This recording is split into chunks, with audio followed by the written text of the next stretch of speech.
Hi, welcome to the Craft Channel. My name's Corinne Brad and I'd like to show you another quilt making technique that is one of my favourite techniques because I am a hoarder, I admit to it, and I save every little scrap of fabric, and I'm pretty sure that there's hundreds of you out there that do the same thing.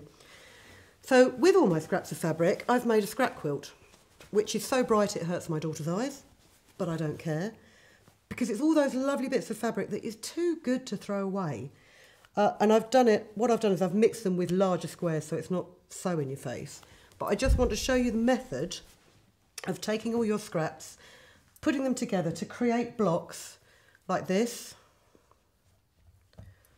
or this one, so that they're all parallel, they're all square, but there's no measurement needed because measuring is the boringest thing in the world. So we'll do a selection of pinks. These are all my pieces that I've got here. And we'll start with, let's have a look. We'll start with a nice yellow. And I've got a really weird bit of floral here. First thing you do want to do is you want to make sure that if you've got any sort of diagonal pieces, just get rid of them. So I'm just going to cut this with a rotary cutter. Now, loads of you have commented that I'm really cack-handed with a rotary cutter and they've never seen anybody cut towards them. So for that, I apologise, but it just seems to make more sense to me.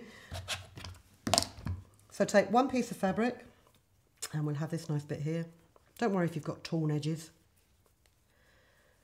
And quite simply put them together. You don't need to pin, just put them together and then go to your sewing machine. And I've got this session of straight stitch. It's a 2mm long straight stitch, so you've got a nice tight seam. And I'm using the edge, like the clear edge of my presser foot as a guideline to make a 6mm seam allowance. So forward one stitch, back a couple to lock it, and then forward and to the end of your shortest piece of fabric, like so, and lock it again at the end. Trim it. You can use a rotary cutter just to cut off that extra bit. And then what you want to do is you want to finger press this seam to the darker colour. So because this yellow is darker, I'm just going to press it like this. Okay. Let's grab a piece of bright orange. Lay this down on top of your bright orange. And sometimes I find it's easier if you lay it down so that the seam that you have finger pressed will run under the machine more easily, then it stops it getting rucked up. Just saves a little bit of time. And again, needle down, a couple of stitches back to lock it. Straight stitch to the end and lock again. Oh, trim your excess piece of fabric to the same height. Now that is actually too small for me to keep, so that will be resigned to the rag bin. And finger press again to the darker side. And you can build up a block quite simply. That's just about the right size, but it's too long, or too wide should I say. Just build it up randomly. This is the same sort of method as you would use if you were doing like a log cabin quilt or a courthouse steps quilt, by just lapping pieces onto the side. But there's no rigidity there. You don't have to measure it precisely. You can just do it by eye. And as I say, with this square here, to my mind, that is much too big for the rest of the scrap block. So I am just going to trim it down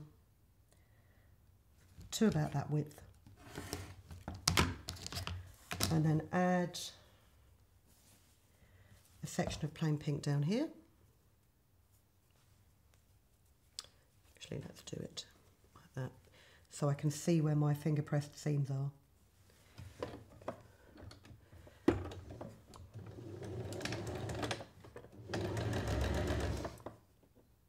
And as you can see, you don't even need to pin because you're not having to worry about matching up intersecting seams because it is an overlapping process rather than a precisely cut patchwork process.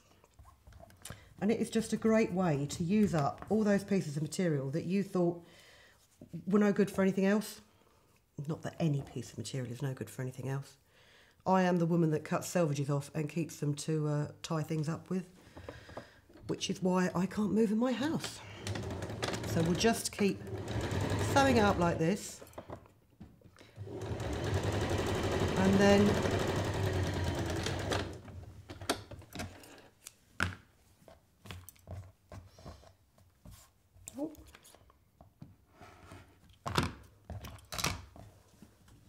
you're just building up a riot of colour. So when you've made your block, what I would do is I would decide on a block that you're going to have like 15 centimetres or 6 inches to then sew together to make a quilt, because that will make your life much, much easier. There's no... You can't try and patch up a 4 centimetre block with an 8 centimetre block with a 16 centimetre block. It will drive you up the wall. So make all your blocks to more or less a standard size, like this blue one here, which is a completely unstandard size because I haven't trimmed this one down. But let's just say we'll have this as 17, oh no, look, 18 centimetre square I've made this one. And to trim your blocks to that, if you find your favourite edge, which I'm going to say is that one, and cut it square, gridded rulers and gridded quilt guides are invaluable for this, because what you can do is if you decide that that line there is straight, you can then cut every other side of it to that line. So again, I want this 18 centimetres. Ooh. Yes, there is enough for it to be 18 centimetres.